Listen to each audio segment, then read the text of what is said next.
Welcome to Foundry Fastlane. I'm Connor, and today we'll be speedrunning your first end-to-end AIP workflow. Functionally, you'll be stepping into a tuberculosis research group, building a AI-powered front-end application that will allow us to basically chat with your data. Technically, by the end of this course, you'll have understood how to build data pipelines extracting from unstructured, messy PDF documents and build meaningful data sets off of them. Finally, those data sets will power an AI-enabled application that a user or research team will be able to interact with. Sound good? Let's dive in.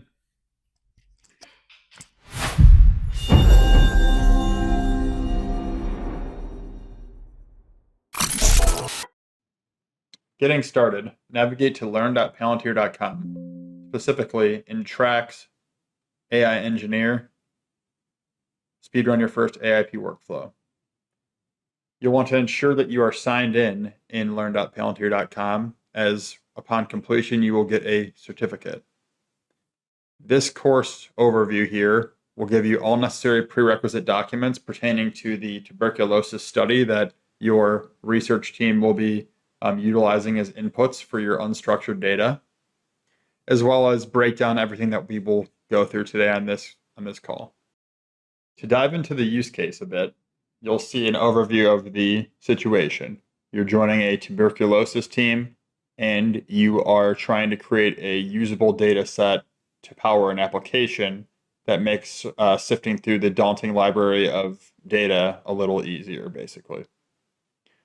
Taking a look at the architecture graph below, we'll start at the bottom here. We can see the media set is our input. That pertains to the PDF research papers about tuberculosis that we're going to use as our level set data that's really in an unstructured research paper format. Data comes in that is processed through the document processing pipeline builder node. Really, we'll be extracting information out and transforming it into something usable. By usable, I mean separating it out into chunks and entities that we will be able to leverage a LLM to parse out relevant information. We'll dive into creating the ontology in a follow-on part to this video, where we will create object types for each chunk and data entity, which we'll also further explore later on. Finally, we will create an AIP logic assistant, as well as a knowledge graph to visualize the data entities and query information through a front-end app, which will be our literature review app. This will all make more sense as I start to show you the actual app that we will end with, and then we'll go from there with rebuilding it from scratch together. Starting with the end in mind, you'll see here in my screen the application that is our end state. You'll see at the top a prompt window for the literature app. You'll see here a knowledge graph with all of the chunked out relevant data entities that we extract from our PDF papers, and the top 10 relevant excerpts that our prompt will return once we actually do prompt it. At the bottom, instead of this show error, once we actually provide our prompt, we'll see a response to our question if there is one outlined in our input data set. So for example purposes, we'll ask, where is antibiotic tuberculosis most prevalent? You'll see the knowledge graph was able to identify the various entities that, apply to this question. We see on the left side the most relevant excerpts that we pulled this information from, and then your full-fledged answer at the bottom. This whole front-end user interface will be driven through the second part of this series, I'd say, but this first part of the series will really focus on how we create the underlying data set that powers this application. Something like this is very powerful because we're not necessarily creating this end-to-end AIP workflow to be limited to tuberculosis. Part of the beauty of this course is that this framework that we're going to create in this series is reusable. So instead of maybe doing this exercise for tuberculosis research papers, we could do it on unstructured contracts in your department, which would enable you to really chat with your data in a sense to understand, where a contract currently sits, its termination date, effective date, other dependent parties within the contract. So really a cool tool to use for other scalable use cases. Before fully diving in though, I want to level set on two definitions. So I've talked about AIP a few times. You'll see on my screen here and also linked in the video. What is AIP? AIP really stands for Artificial Intelligence Platform. It really is Palantir's method at operationalizing AI into agents or embedded chatbots within your workflow. The main focus of today's video will be on Pipeline Builder. Now, Pipeline Builder is Foundry's primary application for data integration. So think multiple sources coming from, not this use case, but maybe your CRM, your ERP, raw Excel data, maybe your analytics tool, and also some raw PDFs. We could, through Pipeline Builder, extract information out of all these different sources, normalize them, and transform them into one standardized, useful database that then could source a one source of truth integrated data set to build applications that have an all-encompassing view on your organization's data. So with that said, we will jump into Palantir Foundry and begin the official course. Getting started with the course, you will first want to create a Foundry learning project and a course-specific training folder within. So what that looks like in Palantir Foundry, if you navigate to Files, you will want to create a new project if this is your first for your learning. So as you can see here, I have one for learning, Connor.Orzen. I like to do your full name, as if you have other employees that are doing learning, there's a clear distinction there. Within this folder, you will then create subfolders for the courses that you work on. You can see my old folder for the Speedrun, your first end-to-end AIP workflow. You're going to want to go ahead and create a new one for your learning. Once you've created your folder, you will navigate to uploading the data in the training course, and you will download each of these PDFs that are research papers about tuberculosis to use as input data. For each link, you'll click into the link and download as PDF. Once you have downloaded all 5, you will come back to your new course folder that you created. Click the green button at the top right. Click Upload Files. Choose from your computer. You will have your 5 downloads, and you just locate those and click Open. We will keep this setting below to upload it to a new media set. If we had an existing one out there, we would, unstructured data set or our existing set, but we'll just go ahead and click Next for now. We also will keep this as transactionless. You can dig into this more on a different video.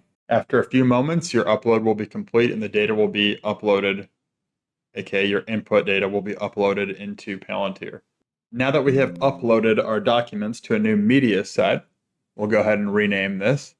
Let's just call this Articles per the training to stay on the same naming conventions. Clicking into Articles, we will see a preview of all of the research papers that we pulled in.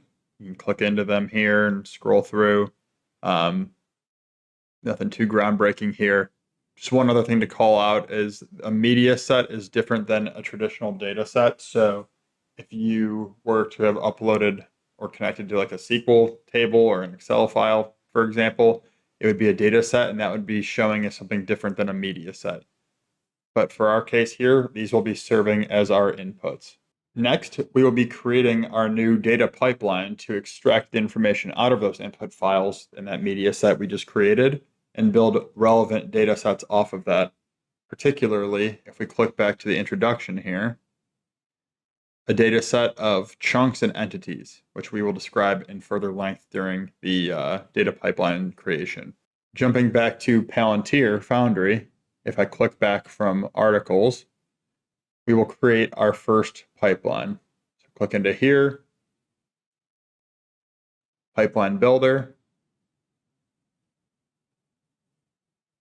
and that will create our new pipeline within our project. We'll go ahead and rename this to, Control V, Document Processing Transform. We'll keep this on the default batch pipeline for now. We'll discuss this in future episodes. Go ahead and create your pipeline. What's new? Don't want to see that right now. Now, within the pipeline builder, we will add Foundry data. As you can see here, we're within our project folder for the demo. We'll go ahead and click that articles media set to add in data. Note that, let's say we didn't do that in advance of uploading our input files. We could have directly added that from that initial prompt within Pipeline Builder. Now, within this articles node here, you'll see below a visual of each PDF research paper that has been inputted in. Next, we will need to extract the text from the PDF. So if you click into articles and click the transform node here, we will get into actually doing our data extraction from the PDF document set. If I just type extract here, I will see extract text from PDF. I will click that. You can see a couple options here for the extract method between raw text, OCR, and layout aware. This would kind of speak to for raw text if we're able to extract from digitized PDFs. In this case, we are. If not, let's say we were using OCR, that would speak to the case where we had scanned PDFs that maybe were less readable and we needed to apply some optical character recognition technology. There's also layout aware, where we could kind of hard code or point where to extract certain fields from a input document. For this case, we will be fine with raw text and we can go ahead and click apply. Note in that last clip, I had an error after submitting. I had to attach media reference as the files that we're going to be kind of extracting from in this extract. So I'll go ahead and click apply again. And we'll see that error that was showing has gone away. Additionally, in our extract text from PDF, we will go ahead and rename our output variable to content and go ahead and apply. You will see below in this output table kind of sample here, we'll see the now extracted content based on the page from those PDF documents below. Actually, that's not by the page, that's by the full document, I believe, at this moment. Next, we will need to break down the content field a little more. So right now, as I touched on, that is the entire text of the entire PDF. We need to break that down into a more readable kind of chunk of data, which will be our target will be the page breakdown. So to do that, we will use something called explode array with position. Our input here is going to be content. That will take all the content from the previous extraction, and we'll explode it out into page numbers. So if we click apply here, we will see that now our content field, which was previously containing only 5 rows and also all of our data from all the text from each, now contains a position and a element. Position being the page number and element being all of the text on that page. You can see here if I scroll through this list, there's many more pages, and it looks like we have 58 total pages in that PDF research paper set that we uploaded. Now, to break out the content column, which includes both the position, page number, and text element, we will extract many struct fields. This will allow us to take the content column below and break out based on that struct elements. So the position will be a new variable, page number. We'll add another for the element, which we will keep as content, given that makes sense. Go ahead, and I guess one thing to note here is you'll see, based on your variables for these, you'll see either a new indication for a new column that will be created in your table below, or a replace that will replace your existing content column or column in general. Click apply. And we will see below, when this loads, we now have separated out the columns for page number and content of that page. Now that we have extracted out the content and page numbers from the PDF research papers, we are good on this transform. So let's go ahead and rename the transform to process PDFs per the training. save if you can, and then we'll close out of here. This will return us to the full data pipeline path. The next transform we will apply to our data set is the chunking. So if we create another transform, we look for chunk string, we will chunk the expression, which is going to be the content column. Per the instructions, we're going to increase the chunk size per our requirement to 512. Basically, the chunk is breaking down the content below per page into chunks of, let's say, paragraph-sized excerpts.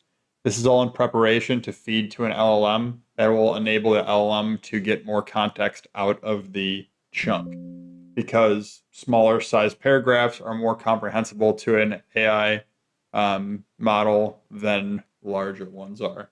The rest of this, I believe we are good, and we will go ahead and click apply. Next, now that we have chunked our content into an array, we will then again explode that array with position to create the new column containing the chunks. Again, we will keep the content as that input for the array, and also the content to replace out. We can now see that we have chunked our existing 58 rows out. That was indicative of the 58 pages that we had in our research papers into, over 500 rows now. If we inspect a little bit more, we will see we have position 1 in a small paragraph, position 2, the next small paragraph, and so on and so forth. Next, we are going to add another transform. In the instructions now for the course, you'll see we're pretty deep in the transforming the data and in the extract chunks portion. We will add a extract many struct fields transform.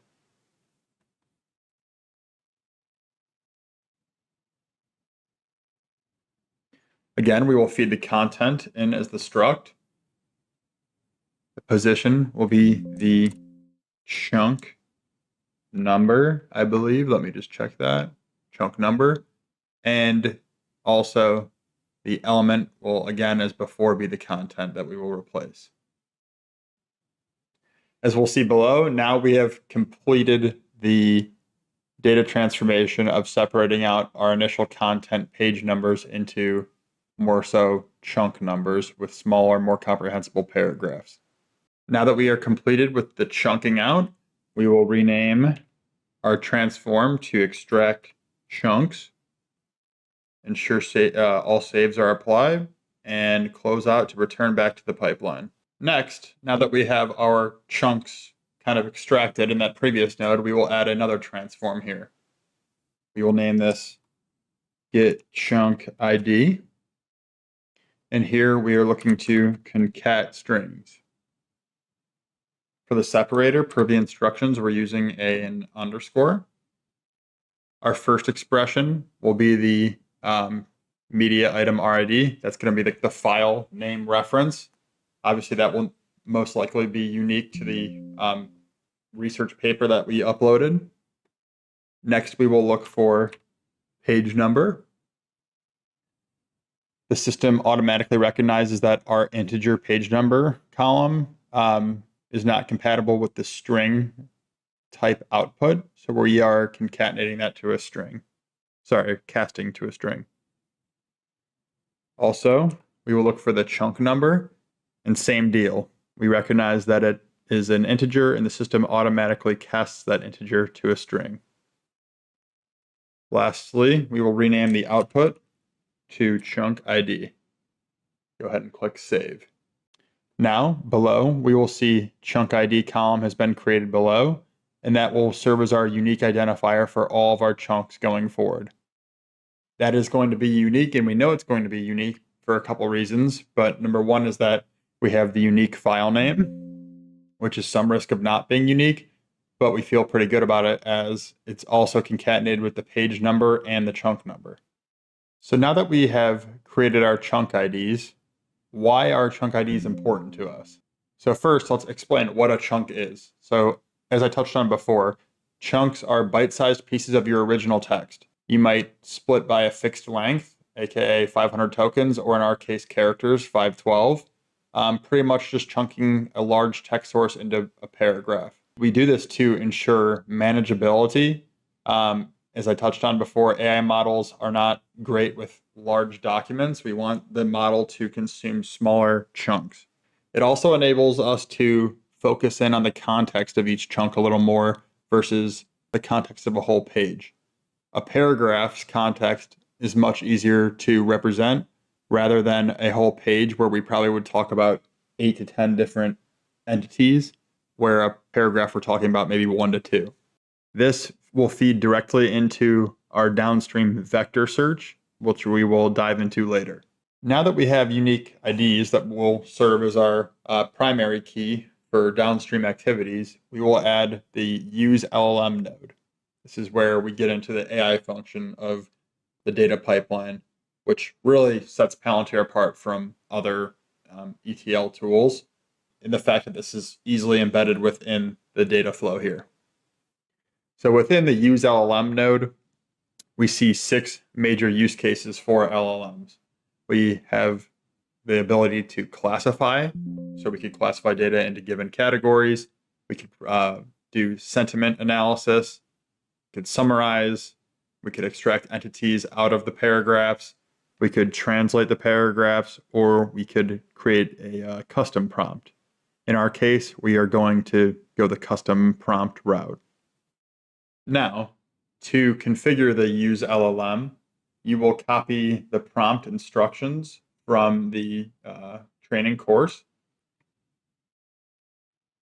This gives the LLM a role that it will perform in this given context.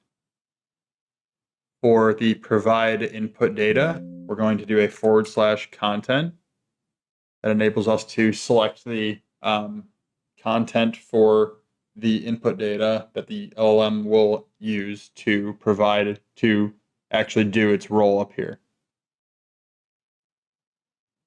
We can select a model below that. So you can see here it's configured to use Gemini 2.0 Flash off the bat. I think I'm going to do ChatGPT 4.0. These are additional settings for the model. We're not going to touch that. The output type will be of type struct. If it's not pre-populated as struct, please select struct. And for fields, we are going to do summary as type string and entities as type array. And that will be an array of strings. Below in the output column, we will title our output column as response. Now, after clicking apply at the top, you will be able to click into your output table below, and you will see the newly created response column. Within that response, you will see the chunk summary here. So in this case, the response, the content field here was sent through the LLM, and we were able to summarize what that chunk was talking about. And also you'll see in the entities area of this struct, you'll see the key entities that we touch on in that chunk, being tuberculosis and the CDC. Now, I guess this is a good time to stop and talk about entities and what they are. So entities are the things that are mentioned in your text. That could be a person, an organization, location, really any sort of noun. So why do we extract entities? Well, it enables precision and structure for our database. That's going to allow us to identify key players and concepts from our text and kind of filter them accordingly. Now, putting that together with the previous transform path, which was chunking, think of chunks as the where, almost like where should I look? And think of entities as the what. What specific names, places, or concepts appear in that location of the chunk. To summarize what we have done in this use LLM node, we have provided instructions for the LLM call, basically assigning a task for the LLM to kind of look at the prompt in a specific context.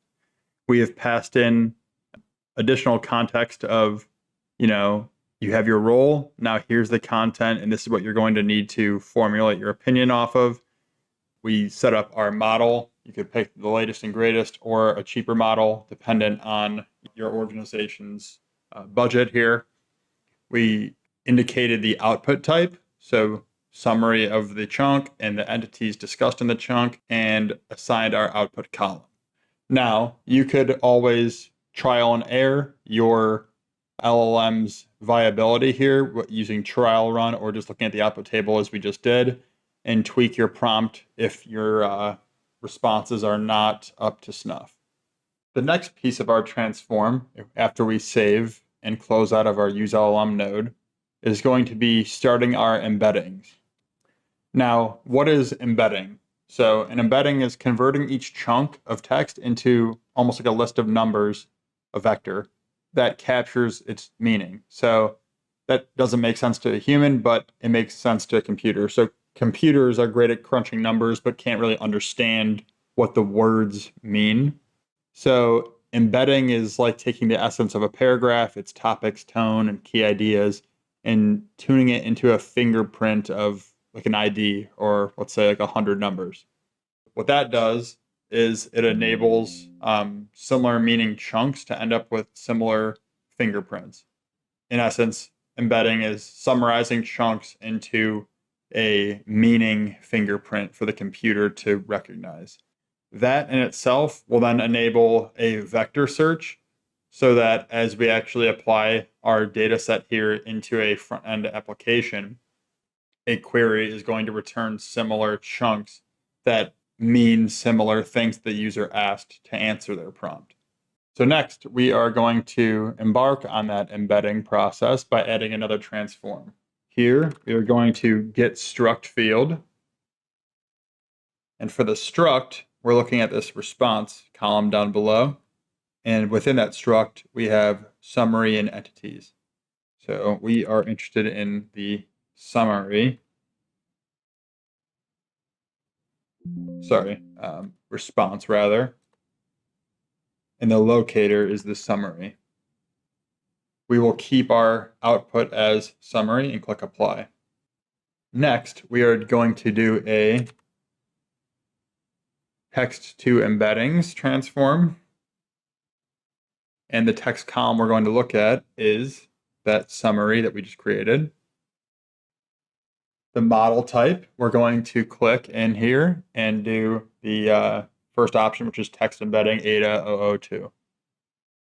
There's different models for embeddings. This is kind of how the LLM is going to reason with the summary to create that fingerprint we just touched on. For output mode, we will keep that as simple. And we can rename our summary, our output column is going to not be the summary, it's going to be the embedding. With that, we can go ahead and click apply. Lastly, we are going to add one last transform block that is drop. Drop columns to be precise. And within here, we're going to choose response and click apply. We don't need the response anymore once we have calculated the embeddings and summary. With that, we'll make sure that we have everything saved here. And we will rename our transform to embed chunks.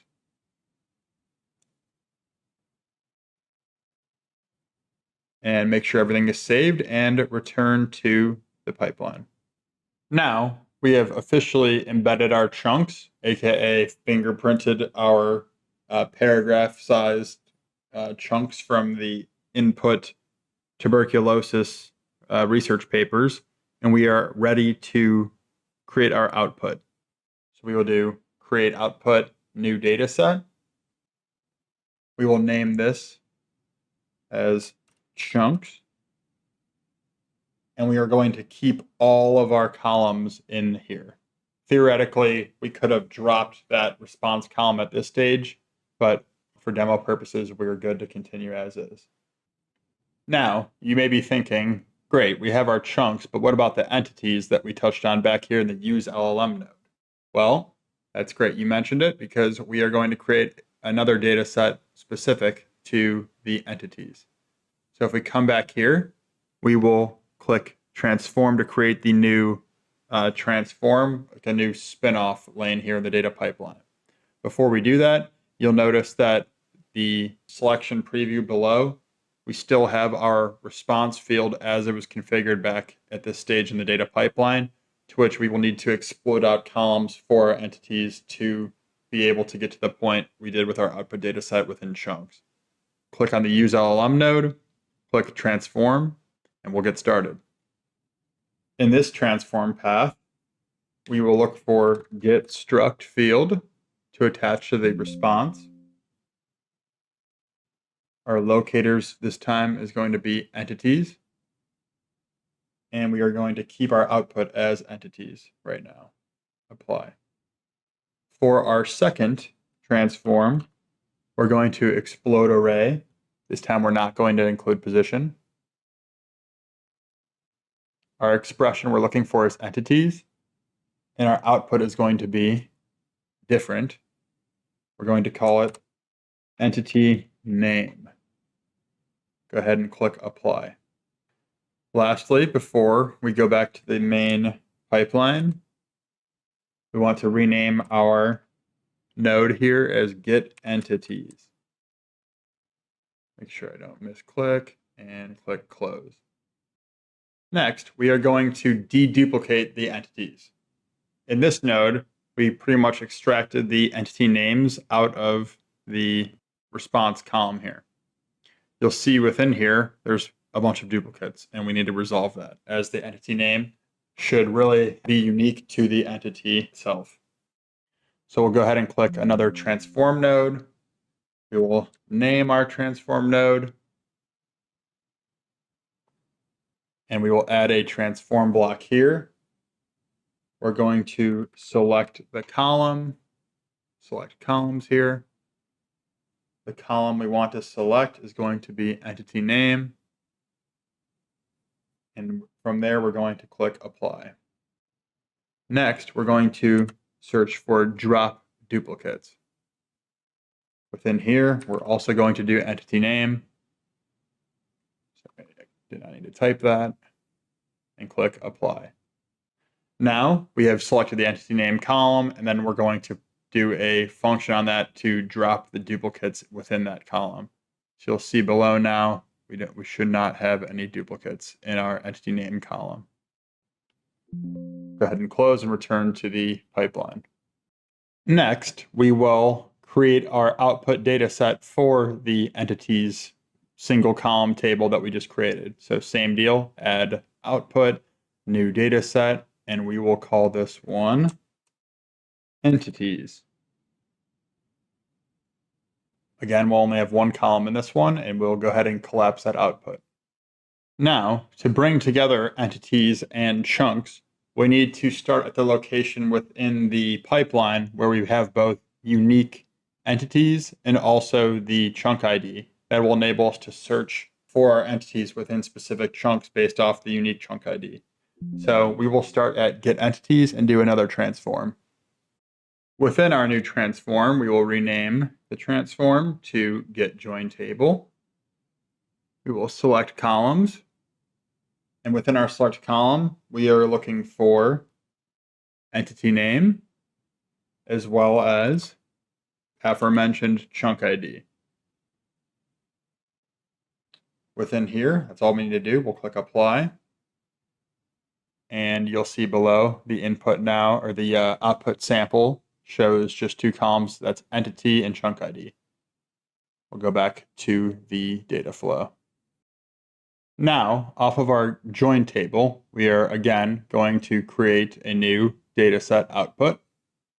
We will call this join table. And we will collapse that. Now, the reason we need a join table is because one entity can mention multiple chunks and vice versa. One chunk can be, mentioning various entities. So we need a join table to kind of reconcile that and allow our data set to be more searchable. At this stage, we have now created our pipeline and our 3 output data sets. So we can go and click the green Save button at the top, and then we can click Deploy. I have an error here, and I will be right back to resolve.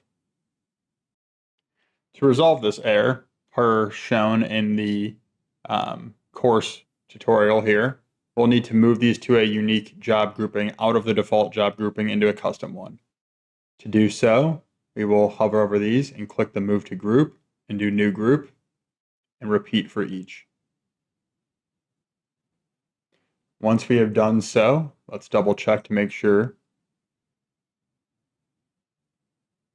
Once all of these are moved into Group 1, we can then click Apply, Save, and Deploy. We'll see here that we have some warnings, just really noting that some of our GPTs that we're calling are using limited rates and or expensive rates. That's fine. We'll go ahead and click Deploy. Deployment may take a few minutes. At first, it'll spin in an orange box, and then you'll see the tasks begin to run for deployment. So just give it a few minutes, and it will complete.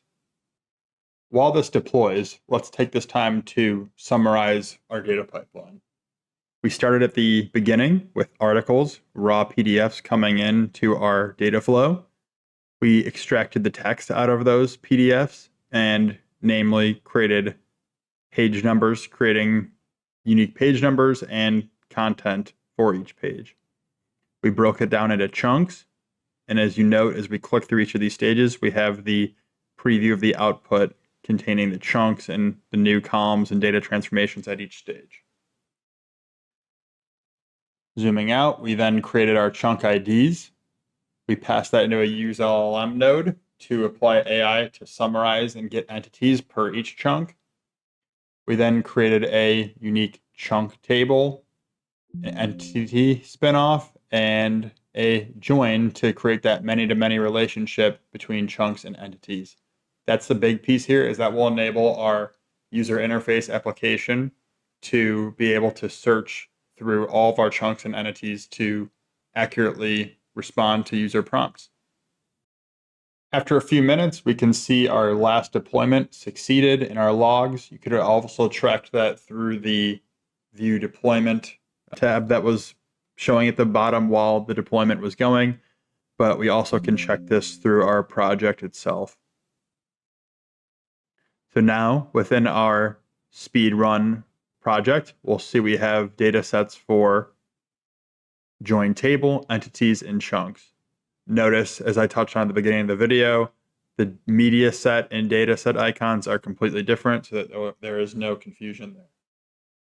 With that, we have finished our part 1 of the Speedrun Your First End-to-End AIP workflow. Stay tuned for part 2, as we will dive into actually creating the ontology and then the front-end user interface application that will bring this thing to life. Thank you.